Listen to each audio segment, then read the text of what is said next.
నాకు ఇల్లు లేనప్పుడే మందిరం కడటానికి తీర్మానం చేసుకున్నాను.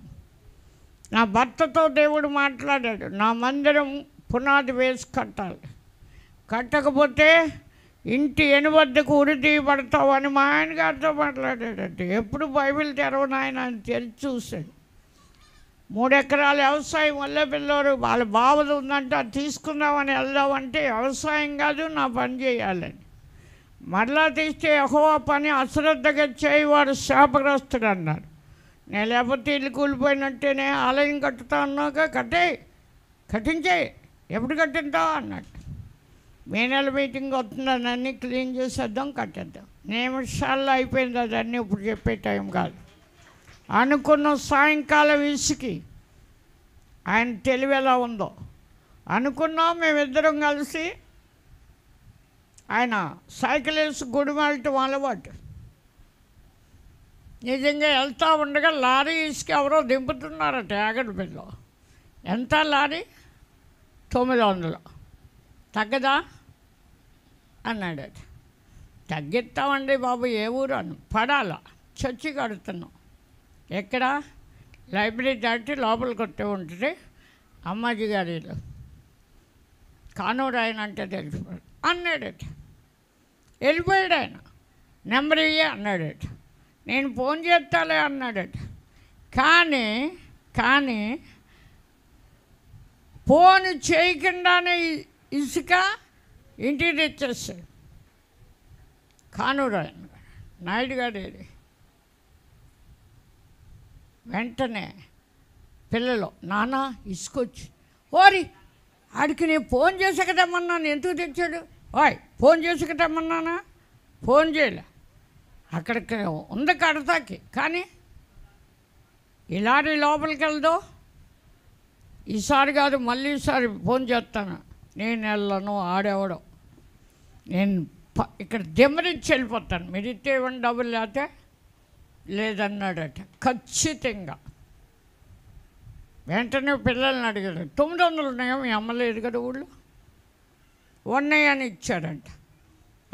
దింపే, వాళ్ళే తెచ్చుకున్నారంట దింపేవాళ్ళు కూడా. ఈయన ఎక్కి లారీ ఇసుకి దింపవలసి వచ్చినేమో, లేకపోతే కూలోళ్ళ కోసం సాయంకాలం సమయం ఎవరు రాబోదు. కానీ దిమ్మరిచ్చి వెళ్ళిపోయాడు. నిజంగా అర్ధరాత్రి 1 గంటకి షిప్స్ లారీ వచ్చి తలుపు కొట్టారంట. షిప్స్ అండి, షిప్స్ ఇక్కడే. ఎక్కడ పోయి దిమ్మరించమంటే ఎక్కడ పోయమంటారు? ఏంటో షిప్స్ అన్నాడంట. దడ అంట మా ధనానికి, అదే ఇంటికి పెద్ద దడ. ఎవరు చెప్పారు షిప్స్కి? అమ్మ చెప్పలేదుగా. నానే ఇసుక అర్జెంటుగా తెచ్చాడంటే మళ్ళీ షిప్స్ అంటే నేనే చెప్పానంటుందంట మా బేబీ. సీను, పొల్లయ్య తాత గారు సీను, ఆ భార్య పిండి రుబ్బించుకుంటా కొట్టే ఆవిడ అంటుంది, మీ మావయ్య ఎక్కడికే షిప్స్ కోసం వెళ్తున్నారు, దుద్దుకూరు, గమ్మని పిండి రుబ్బేయమ్మ అట్లేసి పంపాలని ఏదో చెప్పిందట. షిప్స్ లారీయా? మాకు అవసరమే, మేము ఆలయం కడుతున్నాంగా, మాకు కూడా ఒక లారీ తెచ్చేయమని. మళ్ళీ ఛార్జీలు అవుతాయి, మా నాన్న వెళ్ళాలి. మీ మామయ్య 3 సార్లు వెళ్తే 3 పేస్ షిప్స్ దొరకల, కొట్టుడు. అందుకని ఇప్పుడు మళ్ళీ వెళ్తున్నారు 3వసారి. 2-3 సార్లు మా నాన్న తిరగాలంటే తిరగలేడు, తెచ్చేమనండి అందంట. ఎంత బాగానో, ఇరుగు కాదు పొరుగు కాదు, దూరమే, ఎప్పుడూ ఎరగదు. అన్నం తెచ్చేమనండి. ఆవిడ వెళ్ళి అమ్మాజీ గారికి కూడా కావాలి, నేను చెప్పాలి, మా ఆయన గారు చెప్పాలి. ఆ చిన్నపిల్ల చెప్తే బేబమ్మ గారు చెప్పింది తెచ్చమని. ఆయన తనకో లారీ మాకో లారీ ఆర్డర్లు ఇచ్చి ఉన్నాయని చెప్తే తెచ్చేసి ఈయన అడవుడు చేస్తున్నాడంట. బేబక్క చెప్పిందంట. చెప్తే డబ్బులు ఎంత? 1600. ఉన్నాయా? ఉన్నాయి అన్నారంట. ఇచ్చేయండి, గొడవ వదిలిపోయి పోసేమని అక్కడ. ఎందుకంటే నేను ఇసుక తెప్పించినందుకు తెల్లారి రాగానే ఈ సందులో ఇసుక ఎందుకు దింపించావు అని అడుగుతానేమో. తర్వాత మళ్ళీ షిప్స్కి వెళ్తే అవ్వాలి, అవి మొత్తం వల్ల మంచిది. పోనీ ఆడ అలాగే తెచ్చాడుగా, ఈడు అలాగే తెచ్చాడు, ఇప్పుడు ఇంకెందుకు పోసేని. అలాగే అయిపోయింది పని. ఆశ్చర్యకరంగా ఈ ఆలయం ప్రారంభించింది మొదలు సుమారు 26 రోజుల్లో ఆలయం పూర్తయిపోయింది. నిజంగా అన్నీ అయిపోయాయి. ఆగేమని పసుపు సిద్ధాంతంట సచివాళ్ళలో ఉన్నాడు. ప్రెసిడెంట్ గారికి బాగోపోతే వాళ్ళు సిద్ధాంతాన్ని వెళ్ళాడు, చెంబులో పసుపు వేసి. వాళ్ళ ఇల్లు చూడలే, మీ ఇల్లు దిగబడిపోయింది, అందుకే ఆయనకి చేతులు 2 పట్టు వదిలేసుకుని ఆ ఇల్లు ఇప్పేయండి అన్నాడంట. వాసాలు అయ్యాను నేను, ఇప్పెత్తే చేతులు ఇలా వచ్చేస్తాయంట, పైకి రాలా, కానీ ఇప్పేయమన్నారు. అందుకని అంటూ అక్కడేంటి గొడవలుగా అంత పొడుగునుంది, పెద్దదే, అదేంటి అని. ఆ యేసుప్రభు ఆలయం అంట అన్నాడంట. అడిగాడు పులి అడిగి, అంటే వాళ్ళ మొక్కం వాళ్ళు కట్టలేరు అన్నాడంట. చెప్పుకుంటున్నారు ఇంచుక, వాళ్ళ గొడవ చెప్పట్లే, మా గొడవ చెప్పట్లే. ఎవ్వడాడు అన్నవాడు ఆడు ఉన్న ఇల్లుడికి కాలు చేయబడి దిక్కుమొక్కు లేకుండా ఉన్నాడు. ఆడు ఆ ఇంట్లోనే అద్దెకుంటున్నాడు. కానీ ఆడు ఎదురుగుండా ఉన్న రాధాకృష్ణ చేతులు పడిపోతే ఒక్క రాత్రిలో గంగారావు నేను మీటింగ్కి వెళ్ళాం, ఆరాధన టైంలో 2 చేతులు పైకి వచ్చినాయి అని చెప్పాను. దేవుని స్తోత్ర. చేతులు పడిపోయినాయి, కరెంటు పెట్టారు, చిత్రమాలం పెట్టారు, బాగోలే, ఏలాడే చేతులు, అదేదో తెగులు. కానీ రెడ్డి చెరువులో రాధాకృష్ణ ఆయన బాగయ్యాడు. వాళ్ళ పెద్దనాన్న ఇంట్లో ఈడున్నాడు అద్దెకి, ఆ ఇంటోడు కాలేజీ చేయబడగొట్టాడు ఈడు మొక్కానికి. ఆడు చెబుతావా నా దేవుని మందిరం కడతాం ప్రారంభించి, కట్టలేమా అనుకున్నాను. కట్టడం ప్రారంభించాం, స్లాబ్ వేసేసాం. అలా గుమ్మానాలు పెట్టేటప్పుడు తెల్లారికుండా రావాలన్నాం. రవికుమార్ గారు రాలేదు. అంటే అప్పుడు రవికుమార్ గారు, మురళి గారు అంతగా ముందు పెట్టేయాలేంటి గుమ్మ. ఎందుకంటే నా 9వ కానుపుకి బ్రతుకుతానా పరలోకి వెళ్ళిపోతాను కనలేక అనుకుని మందిరం గుమ్మం పెడితే అయిపోయినట్టే. దీనిలోనికి ప్రభు రావటం నేను చూశాను. నాకంటే ముందు ఆయన వచ్చేసాడు, నేను ఆయనతో పాటు లోపలికి వచ్చాను. పగులుంది ఈ చర్చికి, 2గా ఉంది. లోనికి వచ్చేలోకి పగులు ఉంది, దాని మీద తాటి పట్టి ఉంది. ఆ పట్టి తీసాను, చక్కటి పగులు కనపడుతుంది ఇటు నుంచి అటు. అందులో యేసు రక్తమే జీవని ఇమిడిపోయాను, వెలువలికి వెళ్ళిపోయినందుకు కనలేక కానీ వెళ్ళిపోతానేమో స్వర్గానికని గుమ్మం పెట్టి వెళ్దాం అనుకుంటే టైంకి రాలా. శనివారం ఏలిమేస్తాడు వచ్చాడు, ప్రార్థన జరిగింది. కంగారు పడుతున్నాను. ఆదివారం ప్రభు లేచిందేనమని నాకు సంతోషం. ఆ రోజు గుమ్మం పెట్టాడు, వెళ్ళిపోయిన తర్వాత నిజంగా దేవుని కృపను బట్టి 2 అంతస్తుల బిల్డింగ్ మీద ఏదో సెంటరింగ్ కడుతుంటే మురళి గారు అక్కడి నుంచి కింద పడ్డాడట. పక్క టెముక్కి తగిలి ఊస, 3 ఊసలు 4 ఊసలు ఉంటాయి.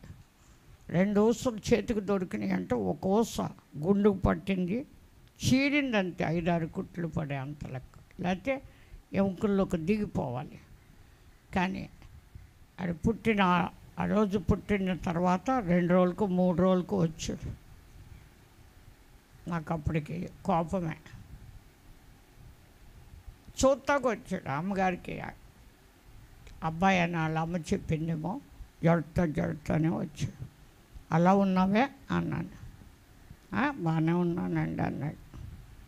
కాదు, తేడా వచ్చింది, మాడు ముఖం వచ్చేసింది, పోయింది, ఏదో అయింది అంటే ఇలాగని చెప్పాడు. ఆ రక్తం కారుతూనే కిందకి దిగేసాడంట 2వ అంతస్తు. అంతరెక్క బ్లడ్ కారుతమైనట్టు. వాళ్ళకి ఇంజక్షను మందులు ఎరగరు, కానీ డాక్టర్ దగ్గర తీసుకెళ్తే కుట్టు నీ మందిరం కట్టేవాడు 2వ అంతస్తు నుండి కిందకి చనిపోయాడని అంత అవమానం వచ్చును మాకు. ఎప్పుడు తన పని లేనప్పుడు వచ్చేవాడు. అయినా బ్రతికించావు, అందరూ కడతకు సరిపోరు, కట్టగలడు అన్నంత కట్టించాం. చాలా మంచి పని చేసావు, నా ముఖం చూసావులే, బతికాడు పాపం. ఎక్కడికో పోయి 4 సంవత్సరాలు ఉన్నవాడిని తీసుకొచ్చావు, ఇప్పుడు కూడా బ్రతికించావని ఎప్పుడు నా కళ్ళంట నీళ్ళు కారవు. కానీ దేవుడిని బతికించినందుకు కృతజ్ఞతగా కన్నీరు కూడా కార్చాను. సరేలే పలానా రోజు వచ్చేస్తాం, తర్వాత గుమ్మం విడిది, కానీ ఆదివారం రాపోతాం, చాలా తప్పు నీది, నేను 9 గంటల లోపు రమ్మన్నాను అని 4 కేకలేసి, అదే 2 కేకలేసాను. కానీ అలా ఉండగానే సైలెంట్ అయిపోయాను. కానీ నిజంగా అప్పటికే మురళి గారికి ఒక దర్శనం వచ్చిందంట. దేవుని మందిరంలోకి వచ్చి మోకరింత ఆయన ఏడుతున్నాడంట, నెత్తిపై చేసి మురళికి. అలాగే నిజంగా ఆయన ఫస్ట్ కుమారుడు పోయినా 2 కుమారులు ఇస్తానని చెప్పి ఇచ్చాడు. దేవుడు మాట్లాడే దేవుడు, కోపపడే దేవుడు, ప్రతిదినం కోపపడతాడట. మా ఆయన గారికి 6 నెలలకు 3 నెలలకు వచ్చేది కోపం. కానీ ఈయన మన దేవుడు ప్రతిదినం వంకర త్రోవలు తొలగిపోయే వారిని, పాపము చేయి వారితో కూడా కొనిపోతాడట. దేవుని స్తోత్రం. వంకర దారిలో నడవకూడదు. పెద్ద స్టైల్గా ఏది సర్పం ఇల్లాగ పాకుద్ది, వంకరగా నిదానంగా వాకదు. కానీ సర్ప సంతానం అన్నాడు. మనం సర్ప సంతానం కాదు, రాబోయే ఉగ్రతకు భయపడి క్రీస్తులోనికి బాప్తీసం పొందిన మనం క్రీస్తుని ధరించుకున్నాం. మిలిటరీలో ఉన్నవాళ్ళు నియమ ప్రకారం పోరాడాలట. దేవుని స్తోత్ర. ముందు నడిచిన వారు లెఫ్ట్ రైట్ అని చెప్పినప్పుడు అలాగే అందరూ కుడికాలు వేయాలి, అందరూ ఎడంకాలు వేయాలి. మీ ఇష్టం వచ్చినట్టు అవకతవకలుగా నడవకూడదు. దేవుని స్తోత్ర. విశ్వాసమునకు కర్తయు దాన్ని కొనసాగించి యేసు వైపు చూడాలట. దేవుని స్తోత్ర. చూడండి, యేసు ప్రభు సమృద్ధి జీవం ఇవ్వటానికి వచ్చాడు. 95లో ఈ ఆలయం ప్రవేశం. కానీ ఎన్ని సంవత్సరాలైంది? 30 సంవత్సరాలైందా? 25, 10, 30 సంవత్సరాలైంది. కనుక నిజంగా అప్పుడున్నవారు ఇప్పుడున్నవారు చాలక మరలా కట్టాం. చూడండి, 3 అంతలు పెద్దది కట్టినట్టుగా కూడా ఆయన చూపించి కట్టించాడు. ఏది కూడా అంగుళం దేవుడికి తెలియకుండా నేను ఏ పని ప్రారంభించలేదు. ప్రారంభించి ఆయన జరిగినివ్వడో. బాబేలు గోపురం కడదాం అనుకున్నారు గొప్ప పేరు కోసం, కానీ భాషలే తారుమారు చేసి దాన్ని పడగొట్టాడు, ఆపేశాడు. అది నాకు తెలుసు. ఆలయాలన్నీ ఆయన హస్తకృతాలట. కానీ హస్తకృతాలైన ఆలయాల్లో నివసించడని అపోస్తలుడైన పౌలు చెప్పాడు. చూడండి, గుడ్డివాడై కన్నులు తెరవబడ్డాక యూదునల్లా అన్ని జనులకు కూడా సువార్త ప్రకటించడానికి అభిషేకం పొందానన్నాడు. చూడండి, 17:23లో అపోస్తల కార్యం. అక్కడ ఉన్న మందిరాలకి కనబడని దేవుడు అన్నారంట. 30 చూడండి. ఆ అజ్ఞాన కాలంలో దేవుడు చూచి చూడనట్టు ఉన్నాడట. ఇప్పుడైతే అంతటా అందరూ మారు మనస్సు పొందాలని అజ్ఞాన కాలంలో అంటే ఆదిలో అవ్వ పండు తిన్నప్పుడు చూసి చూడనట్టు వదిలేశాడు. తర్వాత పనిష్మెంట్ ఇచ్చాడు. తర్వాత వినండి, యేసు ప్రభు పుట్టకముందు యోహాను గారు వచ్చి చెప్పాడు, ఆయన తలే నరికిచ్చేసాడు చెడ్డోడు అన్నందుకు. లేదు కదా యోహాను, అయినా పోలే. యేసు చెబుతాకు వచ్చాడు, పరలోక రాజ్యం సమీపించింది, మారు మనస్సు పొందమని. నిజంగా యేసుని సిలువేశాడు. మళ్ళీ అదే బోధ చేయమని అపోస్తులకు అప్పగించాడు. మత్తయి సువార్త 10లో మీరు వెళ్ళొచ్చు, పరలోక రాజ్యం సమీపించిందని ప్రకటించమని, మారు మనసు పొందమని, రోగులను స్వస్థపరచండి, చనిపోయిన వాళ్ళు లేపండి అన్నాడు. కుష్టి రోగుల్ని శుద్ధులుగా సువార్తలో ఉన్నది మృతులను లేపే శక్తి. ఏ శక్తి? జీవం పోయిన వాళ్ళకి జీవాన్ని పోసే శక్తి. అదే సమృద్ధి జీవం. అన్నీ ఉంటే లేవని ఎలా అంటారు వాళ్ళు? ఇవి ఉన్నాయి అనుకో, మేము లేవు అనలేకపోయేవాళ్ళం. నేను మా అమ్మగారితో అనేదాన్ని, గాదిలో వడ్డన్నీ అయిపోయేలోకి ఇవ్వలేరా డబ్బులు, ఇచ్చేమనేవాళ్ళం. అరువు అంటే చాలు, అరువు అంటే నువ్వు అరు అని, పట్టుకెళ్ళిన వాళ్ళు ఇవ్వరా అంటే ఇచ్చేవారు. కానీ మా గాజుల్లో ధాన్యం తరగలేదు. మేము చేసుకున్న అప్పులన్నీ తీరే వరకు 4 ఎకరాల పంటే 400 పండదు. అప్పట్లో 25-30 పండేది. అయినా తరగలేదు. తీసుకోవాలి కానీ ధాన్యం అందులో అమ్మాలి. షుగర్ ఫ్యాక్టరీ ఉండేది గడ్లో, యాగనబెల్లో. అక్కడ ఇక్కడ గడ్లో షుగర్ ఫ్యాక్టరీ. వాళ్ళందరూ పాత బియ్యమని మా దగ్గరే బత్తాలు పట్టుకెళ్ళేవారు. కొత్తూరు కోటమే కాదు, బియ్యం అమ్మటానికి దమయంతి ప్రెసిడెంట్. ఎన్ని బత్తాలు వాళ్ళు రావటం, మేము ఇవ్వటమే, మళ్ళీ ధాన్యం తీయటం, ఆడించటమే. ఇలాగ ఇది ఎక్కడన్నా ఉందా అంటే, కొత్తది వచ్చే వరకు పాత ధాన్యం మీకు మిగిలి ఉంటుంది. చాలా కాలము పాత గిల్లిన ధాన్యం మీరు తింటారని వాగ్దానం నాతో చేశాడు. ఇలాంటివి ఎవరికైనా చేసావంటే నూనె కుండను ఆశీర్వదించాడట. సారేపతి వెధవరాల యొక్క పిండి తొట్టెను, నూనె బుడ్డిని కూడా ఆశీర్వదించే దేవుడు నాకు దొరికాడు. తరగని ఆశీర్వాదం, ఇది తరిగేది కాదు.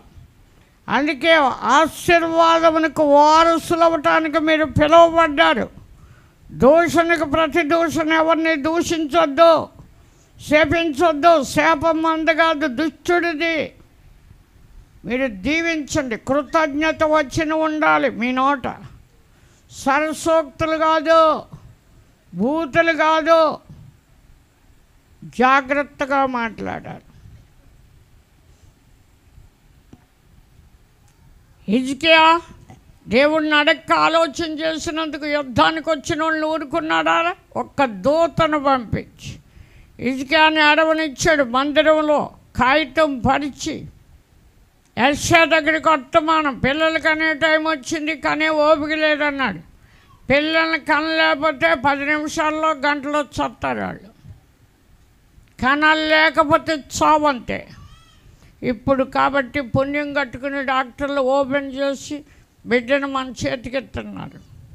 మీరెంతో ధన్యులు. 8,000 పోయినా కానీ, 8,000 ఇచ్చినా వాళ్ళు ధైర్యంగా పాపం కుట్లు వేసి కట్లు కట్టి అన్నీ మన బిడ్డని తల్లిని అప్పగింటున్నారు. వాళ్ళు మనకి సహాయకారులుగా దేవుడు వాళ్ళకి ఆ జ్ఞానం ఇచ్చి ఫౌండేషన్ కానీ చదివి గొప్ప చదువు, రాత్రింబగలు నిద్రలేక హాయిగా తినేసి గుర్రకట్టి నిద్రపోయిన మనకే ఉపకారాలు చేస్తున్నారు. వాళ్ళు చేస్తున్నారా? బస్సులు లేకపోతే, లారీలు లేకపోతే భుజాల మీద మోటలు మొయ్యలేరని దేవుడు జ్ఞానం ఇచ్చాడు, అన్నీ తయారు చేయించాడు. ప్రతి వస్తువు దాని పని నిమిత్తం వాడబట్టడానికి దేవుడే ఇస్తాడట జ్ఞానం. అంతేకాదు గాల్లో తిరిగే విమానాలు, ర్యాకెట్లు ఇవన్నీ దేవుడిచ్చినవి అని. నిజంగా బైబిల్ మిషన్ ఫౌండర్ దేవదాస్ గారు పెన్సిలు, పెన్న అన్నీ కూడా అక్కడే అని. అక్కడ తెలివి వచ్చాక ఇక్కడ పని వాళ్ళు తెచ్చుకుని చేయించినవి అన్నారంటే కొట్టుకుంటారు. నిజమా అని. అది నిజం. 70 ఏళ్ళ గురించి బట్టి తెలిసినవి మాకు. నిన్నగాక మొన్నట్టు నాకు అంతా తెలుసు. ప్రపంచం ఆల్ తెలుసు అంటానికి తెలివి లేని వాళ్ళే అంటారు. అన్నీ తెలుసు. నాకే తెలియదు. ఏ నిమిషం నా ప్రాణం దేవుడు తీసుకుంటాడో ఇప్పటికీ తెలియదు. అన్నీ తెలిస్తే మనమే దేవుళ్ళు పోయి ఉంచేద్దు అంతే. ఉండో ఎక్కడికి వెళ్ళకుండా. నీ తెలివంతగా దేవుంది కాదు. దేవుడు చూస్తాడు. అక్కడ చిచ్చు నొక్కితే ఇక్కడ అయిపోతాం. ఆయన చేతిలో ఉందంటే చిచ్చుబోర్డు. ఇక్కడ నేను చెక్కాను చూడు అంటాడు. జీవ మరణాలు కూడా మన నాలుకను బట్టి ఉంటాయి. నాలుక జీవవృక్షంగా ఉండాలి. ఎందుకంటే నీతివంతుల నోరు జీవపు ఓటట. కనుక నిజంగా అలాగా దేవునికి లోబడాలి. ఆర్షూరు రాజుకు లోబడ్డాడు. అజ్ఞాన కాలంలో దేవుడు చూచి చూడనట్టు ఉన్నాడంటే ఇప్పుడు అంతటా అందరూ మారు మనస్సు పొందాలని. వినండి, దావీదు కూడా నా బలం ఎంతో చూద్దాం అనుకున్నాడు. చూడండి, యుద్ధానికి చేసేవాళ్ళు వాళ్ళు ఎంతమంది, వీళ్ళు ఎంతమంది, కత్తి దూయగలిగిన వాళ్ళు. యావకు దడ వచ్చింది. ఈయనకేంటి పిచ్చట్టింది ఏంటి రాజుగారికి? సైన్యాన్ని లెక్క చూడమంటాడు. దేవుడు చాలామందిని ఇచ్చాడు. నా అంటున్నాడు ఏంటి అనుకున్నాడు. కానీ దావీదు వదల్లా. రెండు గోత్రాల వాళ్ళు వదిలేసి 10 గోత్రాల వాళ్ళే లెక్క చెప్పాడు. ఎక్కువే. దావీదు గుండు కొట్టుకుందట. 70,000 మందిని చంపేశాడు. అడిగి 3 దినాలు శత్రువులు ఎదుట నిలవలేకుండా పారిపోతా. తెగులుకి లొంగిపోతావా? 3 నెలలు శత్రువులు తరిమితే పారిపోతావా? లేకపోతే ఎన్ని సంవత్సరాల కరువు? 3 విషయాలను ఎదుటెట్టాను. ఏది కావాలో కోరుకో. మనమైతే చెప్పిన ప్రవక్తను చంపి పడేద్దాం దెబ్బతో. ఆశ అలాగే చేశాడు. పడేయండి జైల్లో అన్నాడు. పాదంలో పుండు పుట్టి చనిపోయాడంట. ఆశ చేసిన తప్పేంటి? రామాపట్టణం కట్టించాడట. ఆర్షూరు రాజుతో తను కూడా నిబంధన చేశాడు. మా తండ్రికి మీ తండ్రికి సంధి తగును. మనకుంది పూర్వీకుల కాడి నుంచి. నీకేమేమంటావు ఇస్తానంటే అతడు కూడా అడిగాడు బంగారం. అప్పుడు అతనికి కూడా ఇచ్చాడు. రామాపట్టణం కట్టడం ఆపి తన కట్టించుకుంటాకి ఇశ్రాయేలు వైపుకి వెళ్ళకుండా. అలాగే యెరోబాము కూడా అలాగే రెహాబాము దగ్గరికి వెళ్ళిపోతారేమో. దావీదు మనవడని ప్రేమ వస్తుందేమో అనుకుని కూడా 2 పోత దూడలు చేయించాడు. విగ్రహారాధన పెట్టాడు. ఇలాగ బైబిలు దేని మీద ఉండకూడదు? డ్రాయర్ మీద ఉండటం కాదు, పెట్టెల్లో ఉండటం కాదు, హృదయంలో ఉండాలి. అలా ఉన్నప్పుడు మన అడుగులు జారవు. మన మనస్సు దేవుని మీద ఆనుకుంటుంది. విశ్వాసానికి కర్తగా యేసుని లోకానికి పంపించాడు. ఆయన దేవుని కంటే కొంచెం తక్కువవాడంట. కీర్తన 8లో ఉంది. మహిమా ప్రభావాలు ఆయనకిచ్చాడట. ఆ మహిమతోనే ఈరోజు చనిపోయిన వారు లేవటం, కుష్ఠరోగులు శుద్ధులవటం, అలాగే వ్యాధులు రోగాలు పోవటం, దయ్యాలు వదిలిపోవటం. దేవుని మహిమ సర్వలోకం నిండి ఉందని యెషయా చెప్పాడు. చూసి అత్యున్నత సింహాసనం ముందు ఆసీనుడైన ప్రభువుని చూసినప్పుడు శరవులు 6 రెక్కలుండి 2 రెక్కలతో ముఖాన్ని కప్పుకుని, 2 రెక్కలతో శరీరాన్ని కాళ్ళని కప్పుకుని, 2 రెక్కలతో ఎగురుతూ యెహోవా పరిశుద్ధుడు పరిశుద్ధుడని గాన ప్రతిగానాలు. మన పాటలు కాదు. ఒకళ్ళ పాట పాడితే ఇంకొకళ్ళకి నచ్చదు. పేర్లు పెట్టుకుంటూ ఉంటాం. ఎవరు పాడిన పాట ఆడే కానీ ఏకీపించి పాడేవాళ్ళు లేరు. ఏక మనసుతో పాడాలి. ఏక మనసుతో దేవుని సేవించాలి. కానీ దేవదూతలు, కోట్లాది దేవదూతలు, అవి దేవుని స్తుతింటున్నాయి. దేవాలయపు గడప కమ్ములు పునాదులు కదులుతున్నాయట. నిజంగా చూడండి, ఆయన చొక్కాయి అంచులు దేవాలయాన్ని నిండుకుందట. మీ దేహము దేవుని ఆలయం అంటారు. మన మీద ఆయన మహిమ, ఆయన ప్రభావం నిండి ఉందని చెప్పగలను నేను. ఆయన మహిమతో మనం చలింతున్నాం, ఉనికి కలిగి ఉన్నాం. ఆయన మహిమ మన రోగాల్ని బాగు చేస్తుంది. సహోదరులు ఎవరంటే సంఘానికి దూతలట, 2వ కొరింథీలో ఉన్నాయి. అంతేకాదు క్రీస్తు మహిమై ఉన్నారంటున్నాడు. సువార్త ప్రకటించేవారు క్రీస్తు మహిమే. దేవుని స్వరూపే ఉన్న క్రీస్తు మహిమను కనపరిచేది సువార్తే. మీరు విన్నవారు ధన్యులు. సమృద్ధి జీవం ఇవ్వటానికి వచ్చాడు.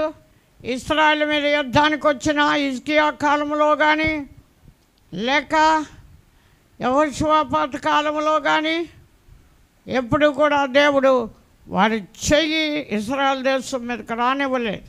ఎక్కడున్న వాళ్ళు మృతకలే బారాలయ్యారు. మీతో యుద్ధం చేయవారితో నేను యుద్ధం చేస్తా అన్నాడు. యుద్ధం ఎవరిదట? ఆయనంట.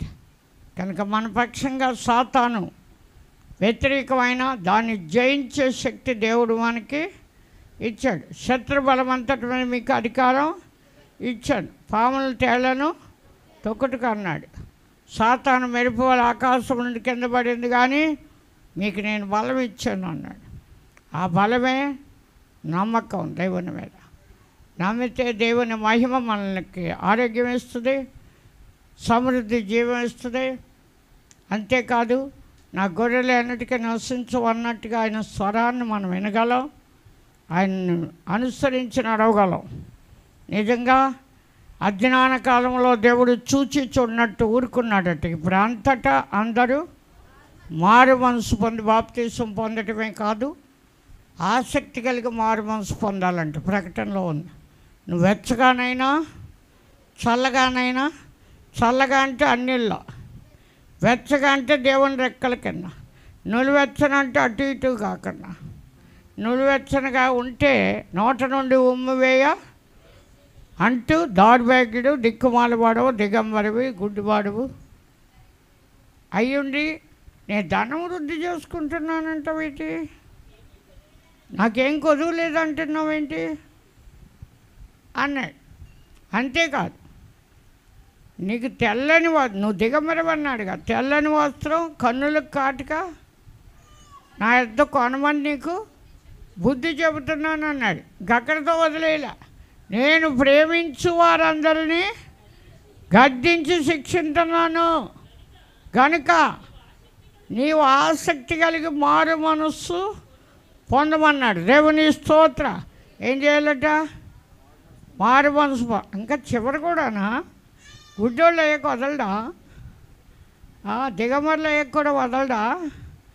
ఓ చర్మం చొక్కా ఇచ్చాడు కాదా, మనకు కూడా ఇస్తాడు. క్రీస్తే రక్షణ కవచం. క్రీస్తు అని తెలుసుకోవాలి.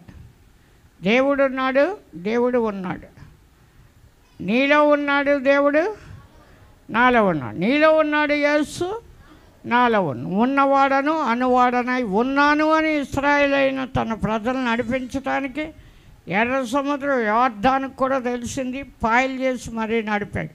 ఈనాడు శ్రమల నుండి తన ప్రజలను రక్షించేవాడు, శ్రమలో తోడేయుండి విడిపించి గొప్ప చేసేవాడు మనం నమ్మిన దేవుడు. ఆయనకి మహిమ కలుగును గాక.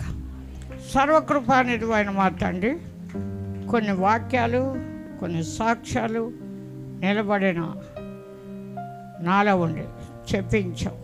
అందుకని నీకు వందనాలు. నువ్వు చక్కగా నిలబడమన్నావు. యాజకులతో నా ఆత్మను మీలో పంపుతాను.